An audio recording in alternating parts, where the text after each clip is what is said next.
welcome to our third and final MS Project Basics tutorial video. This is part 3 of the new wine brand case, and we're going to be using Microsoft Project to begin executing the project this time. I'm going to just get us started in the PowerPoint here of the PDF of the PowerPoint rather, and then I'm going to switch over to Microsoft Project. So we're going to start where we left off after exercise C, and let's go ahead and do that. I'm going to switch over to Microsoft Project, and I'm going to open up the input file for exercise E. Go ahead and do that.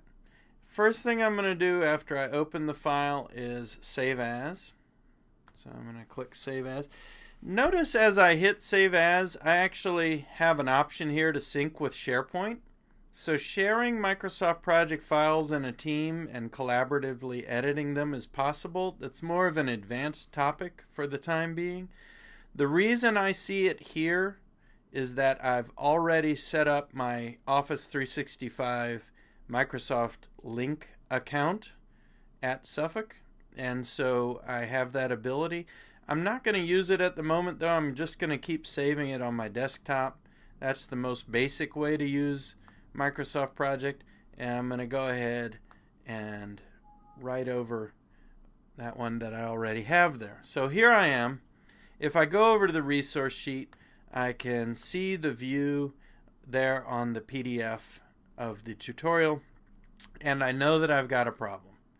I can see that I've got Fred and Helmut working 300% at some point during this project. If I scroll down in my views bar on the left and look at the resource graph, I can see that Helmut's got 3 different weeks where he's going to be working quite a bit, and I've got to deal with that somehow. Another thing that I can see here is that resource group 2 is working a peak of 1,000%. I only have 4 people. Now, our employees are salaried, so it might be reasonable to expect them to work 200% now and then, but 1,000% is getting out of bounds. Maybe the tasks weren't estimated really well. Maybe the tasks actually had more slack in them than people, they were fudging and adding, and saying, oh, I think it'll be 40 hours, but really it's only 3 hours Monday, 6 hours Tuesday. Those are the kinds of things as the project manager I would need to go and check carefully, especially for those weeks when this 1,000% is happening. In group 1, I don't see any problem. It looks like with the 4 people I have, I can have up to 800% capacity. It's not modeled in the system yet. The system only sees 600% right now. We're going to fix that, but it does look like I'm okay in terms of actual utilization. So let's get the model right. Now I can do that here. I can put in the 200% directly in this table. This table is the summary table, but it might be easier for you to put this in elsewhere in the entry table.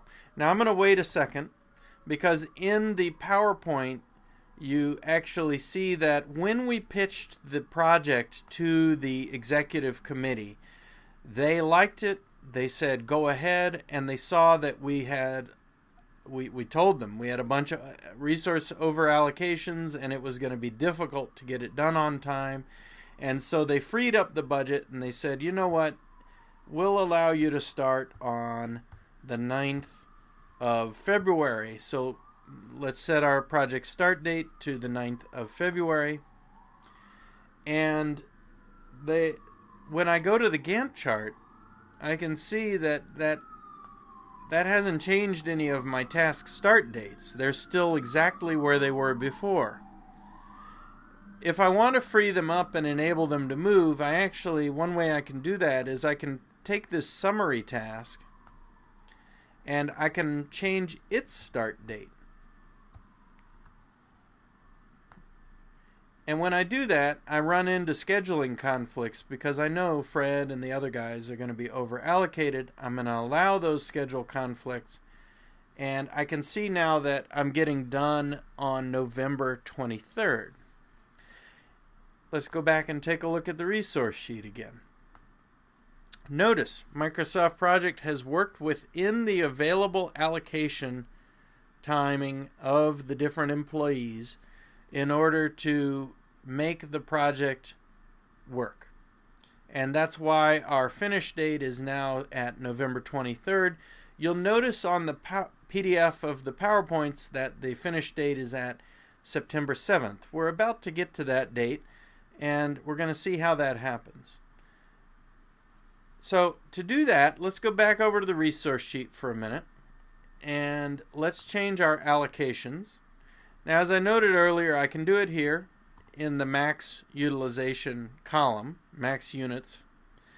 But I can also do that, might be a little easier to do it in the entry table. So I'm going to right click and bring us over, or control click, and bring us over to the entry table. I'm going to change my view back to remove the grouping. And now I can just type in all of these allocation amounts. Now with everybody modeled at 200%, perhaps it's going to enable us to get done on time, but at the moment it hasn't made any change because Microsoft Project hasn't recalculated the project yet. So let's force it to recalculate. I'm going to set an option here for leveling. I'm going to tell it to level only within available Slack. So it can only move tasks around according to their order, their current order in which they're getting done. So it's not going to allow us to add any more splits, for example. And so we'll see some changes in this Gantt chart out here as I hit level all. I'm going to click level all. I'm going to skip all of the scheduling problems. And notice it just put all these tasks back together. All the splits that were there are now gone. So if you need to scroll back in the video, you'll see that these tasks that were split are no longer split. And we're getting done on September 7th at this point. Now I want to go back and I want to see, did it in fact take into account my resource allocations? It did. So it's using people up to 200%. I don't know how much it's using them up to 200%. Maybe it's doing that a lot. That might be a problem, but I do see that Helmut and Fred are at 300% still. Well, I don't see the 300%, but they're over allocated. And so now I could turn on the peak column here and see the amount. So sure enough, 300%. And so now I can see that those problems are still there. If I click level all again though, so let's go over, this time I'm going to put us on the Tracking Gantt. What the Tracking Gantt is doing is all of these bars are from our baseline. So we're seeing that our earlier start date allowed a lot of stuff to move here. It didn't really move this stuff down here though. So it may be that we need to make some changes down here. Maybe this start date was actually going to be earlier, you know, etc. But for the moment, it hasn't made many changes there. But let's go back and level again. This time, though, I'm going to tell it can go outside of available Slack and split things. As I do that, I want you to pay attention to these two tasks, 10 and 11. And let's go ahead and hit level all. And you'll notice that it split the task. Why did it split those particular tasks? If I go back over to the resource sheet, we can kind of see what the leveling engine is doing. Helmut and Fred are now max 200%. Interesting. What did the leveling engine do? There's an interesting report, the slippage report, that we can take a look at. And we can see that create production monitoring plan, one of the tasks that got split there, only involve Helmut and Fred, and that task just moved. So the leveling engine was figuring out, if we split this task, we won't be overallocated. So it's helping out. You can imagine if it were a big project, this would make a huge difference in terms of the ease of resourcing. The reason this slipping tasks report exists is that this one is way later than it used to be.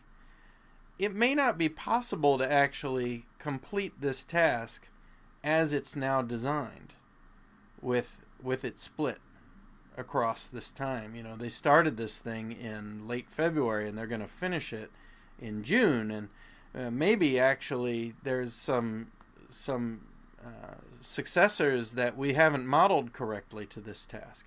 Let's take a look. If you go up under Gantt chart tools and format, you'll see there's this thing called task path. Now I'm back on the Gantt chart. I'm going to go ahead and highlight the task path for this task.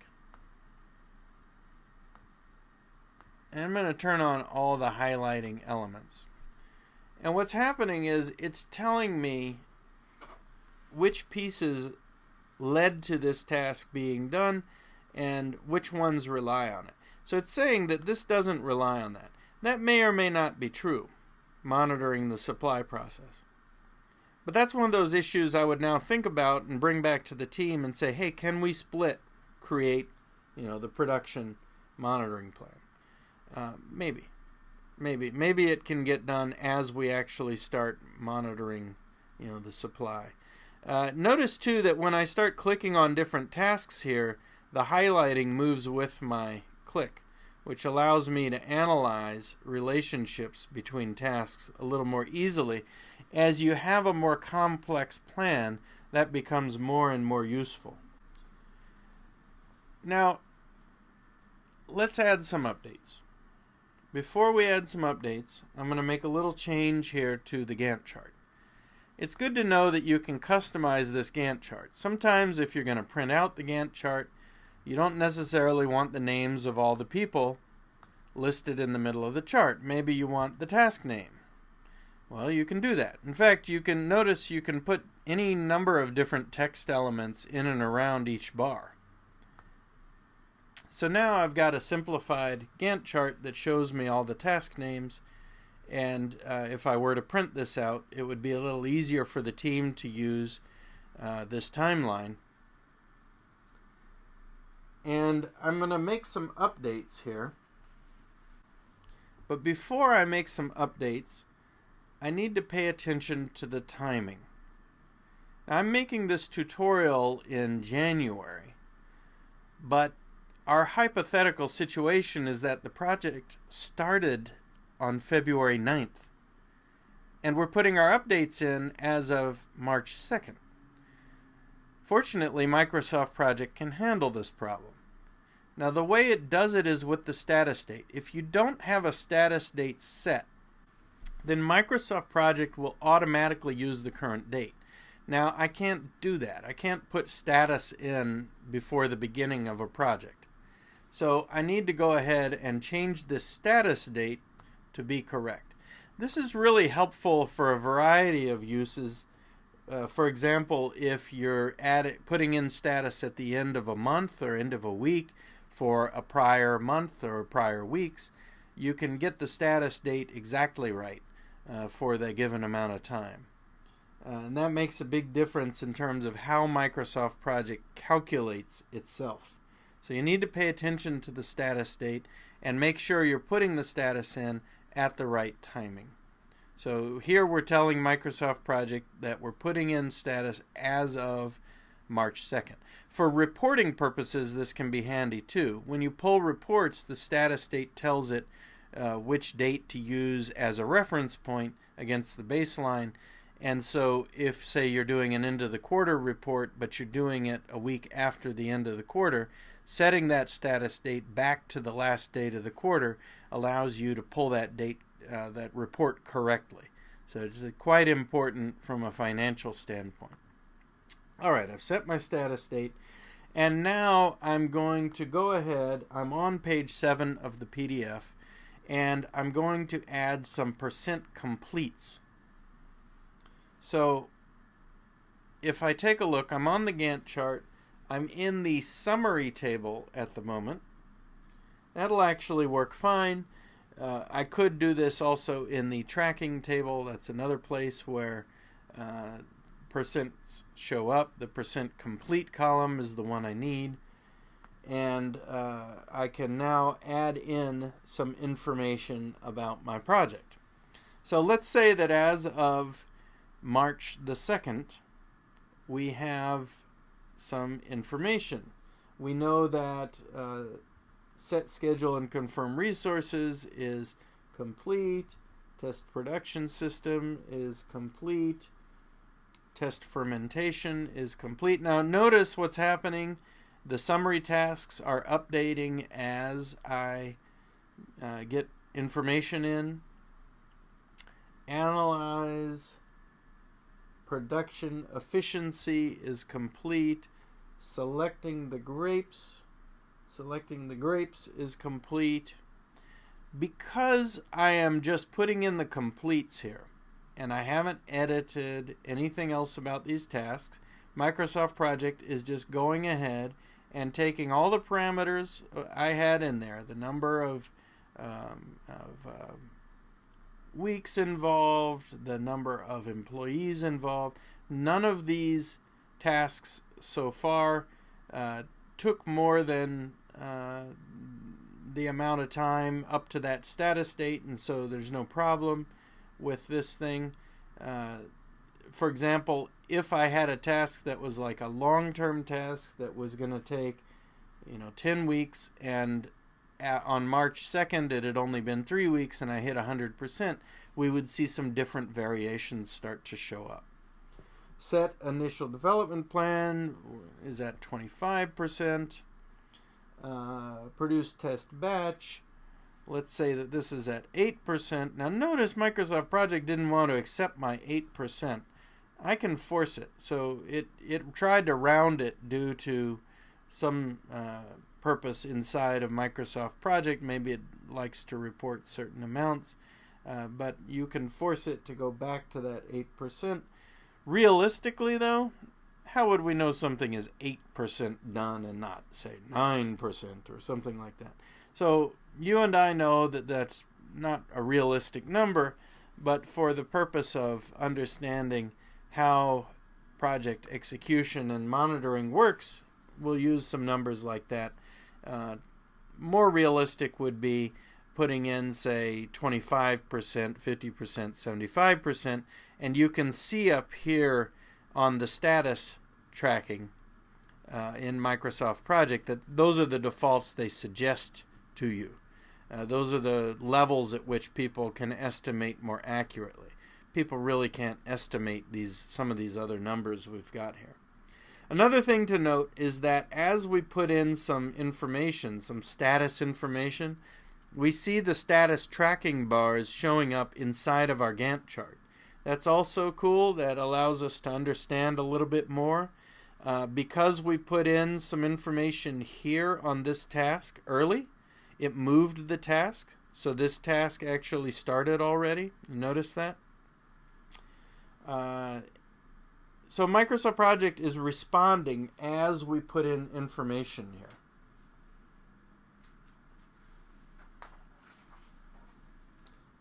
All right, let's put in a little bit different kind of information this time.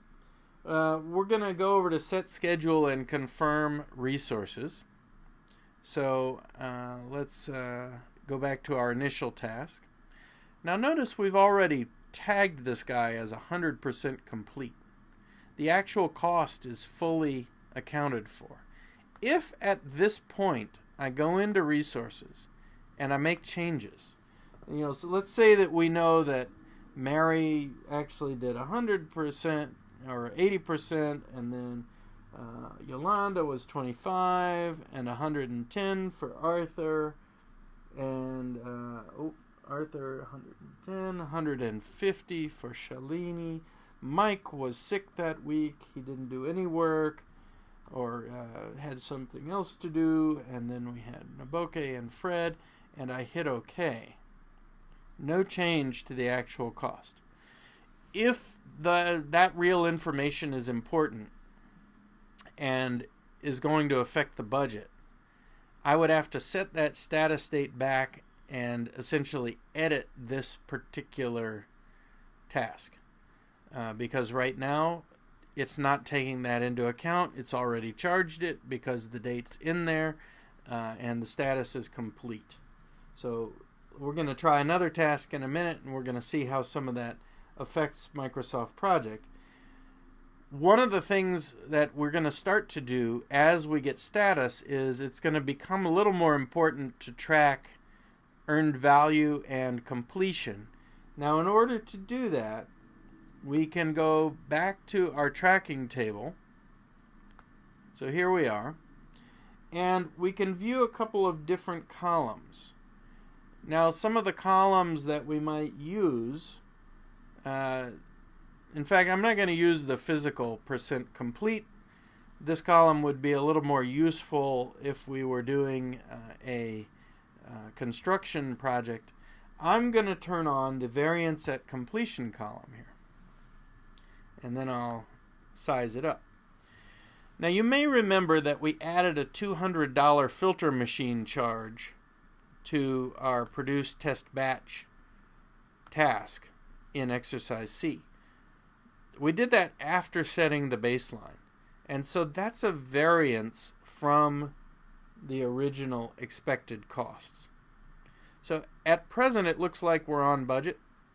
This is the only new cost that's shown up so far, and so as far as we know, that's okay. I'm going to turn another column on here. So we can see a column called the budgeted cost of work complete.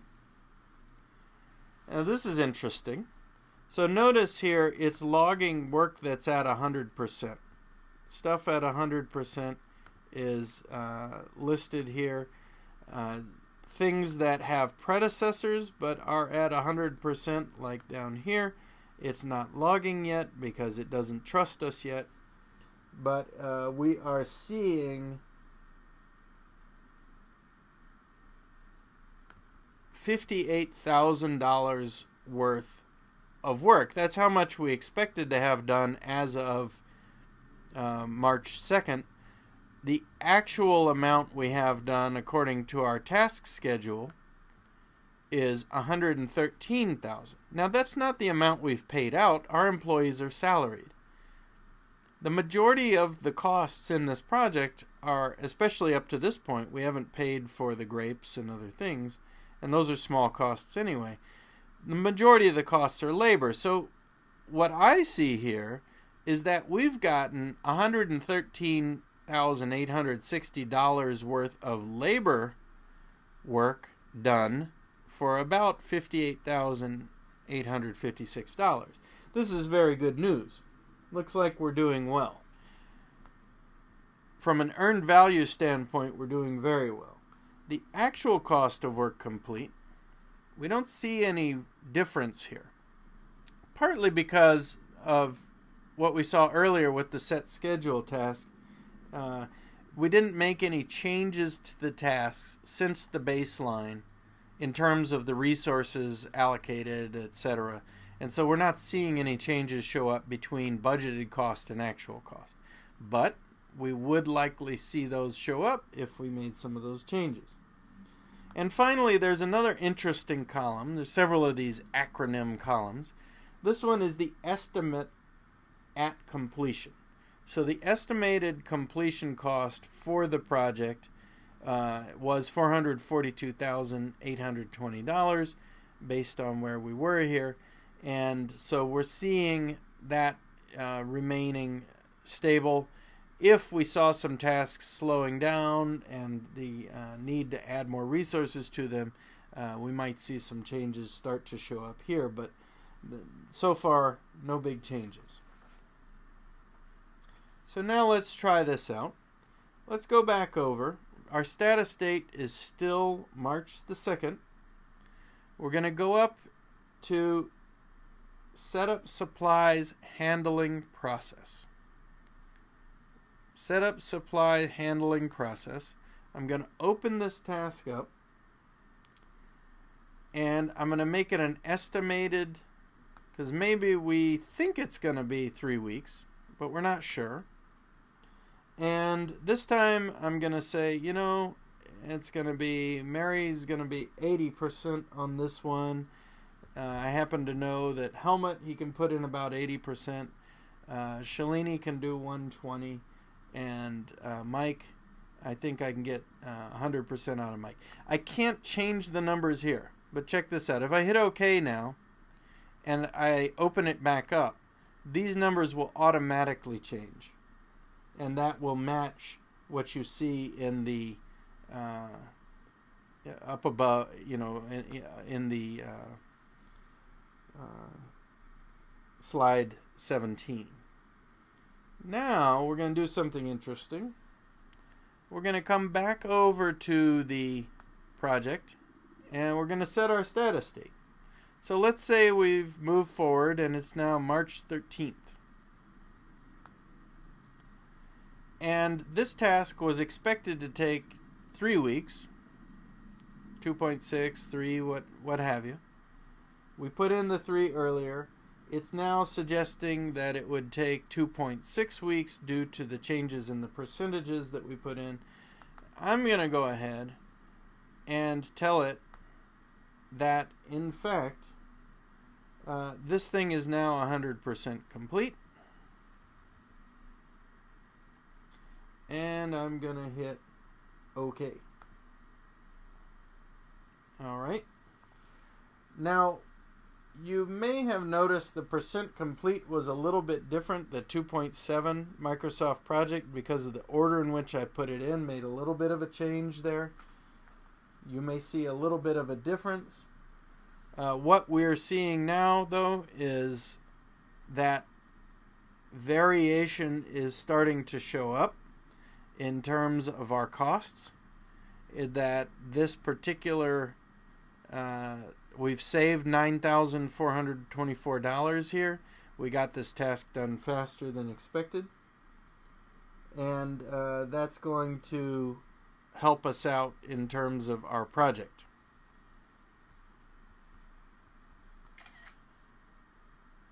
Okay, let's take a look at some of the other reports that are possible here. From a basic standpoint, you've got some ability to do some cost control and monitoring in Microsoft Project. It's a more advanced topic to get into project finance and how you would link that in with the financial systems and cash flows at a business. Really, we could spend a whole course on that. But for now, this is a good intro and gives you a sense of how you can begin. You can copy and paste this data into Microsoft Excel and reconcile it against your cash system. Some of the reports can be useful when you do that. One of the reports right off the bat is under costs. You can pull up the earned value report and see how much things have cost and where they are. This is giving you those 3 acronymized pieces that we showed inside of the data table, and it gives you a little bit of an explanation of how to understand it.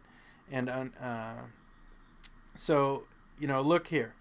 If actual cost is higher than earned value, the budgeted cost of work complete, then the project is over budget. If the planned value, the budgeted cost of work complete, is higher than the earned value, then the project is behind schedule. So right now they're tracking exactly. It looks like the project is on schedule. We don't have any changes there because of we haven't made any major status updates. So as we put some in, we might see some changes. That would be something we would monitor. We haven't added any tasks that were unexpected, for example, etc. Those would make a difference in these numbers and show us a different view of our project. If we go to our Burndown Report, that gives us another view. So I'm going to come back over here and take a look to understand how we are on task. And the Burndown Report shows us that the remaining work versus the baseline. And we can see that we started earlier here. So the baseline said we would still have this much left until March 15th because that's what we thought would be our start date. So we're definitely getting things done faster than expected. Then there's a little bit of a change here in terms of the remaining cumulative work. I can drill down in here and see what the pieces are on those dates that cause those things to happen by going back to my Gantt chart and looking at those specific dates. I can see what the planned task burn down is versus work. So this is the hours that would be used, and these are the tasks. Again, this is a place for me to start to understand how things are running in my project.